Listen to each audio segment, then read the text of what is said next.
Now let's talk about some movements of these skeletal muscles.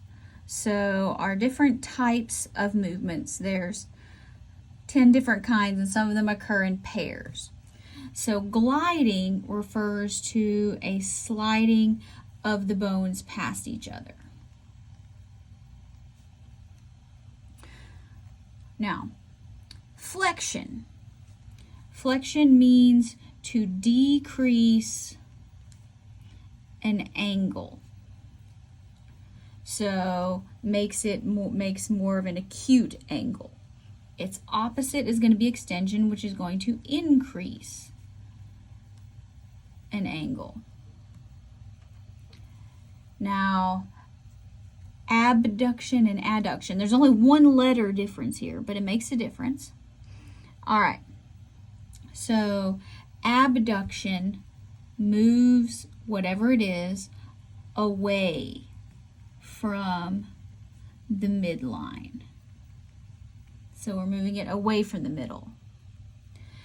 Adduction moves it towards the middle or back towards the middle or towards the midline. So you can kind of remember this by saying adduction adds to the midline. Circumduction.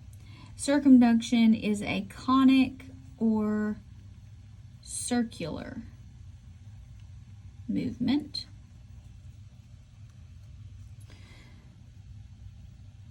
Supination. Generally here we're going to be talking about the hands or the wrist. So supination means the palm is facing up or the palm is anterior. Palm towards the top. That would be supination. The opposite of supination is pronation. So this is going to be the palm down or pointing towards the posterior, moving in the direction of that. All right, now dorsiflexion and plantar flexion, these relate to the feet. And so here, this is where you're going to kind of like walk on the heels so the toes are up. So dorsiflexion is what would be, it looks really weird. Plantar flexion you can kind of think of as being pointy. The P is for pointy toes.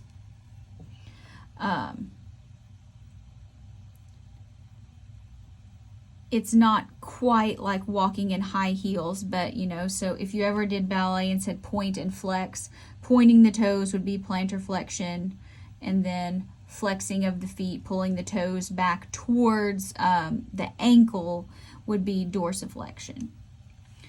Inversion and eversion, these are going to be sort of the same lines on the feet as supination and pronation. So inversion refers to the sole of the foot faces medially. Remember, medially means towards the middle of the body. Eversion is the opposite, where the sole of the foot is going to face laterally. Now, most of us are not flexible enough for this to actually happen literally, but in that direction. Okay. Protraction and retraction. Protraction means we're going to be moving anteriorly. So we're going to be moving towards the front. And retraction would be moving posteriorly. So protraction, generally think about this as kind of like the shoulder shrug. So protraction, shrug your shoulders. Retraction, good posture. Elevation and depression. Elevation means we're going to move superiorly, move towards the head. So, or, up. Depression means we're going to move inferiorly. So kind of move towards the bottom or move down. All right, so opposition, that sounds like a confrontational kind of word, but it's not. Here we're talking about opposable thumbs. So here, this is where the thumb touches the fingers of the same hand. So here, let's write opposable thumbs.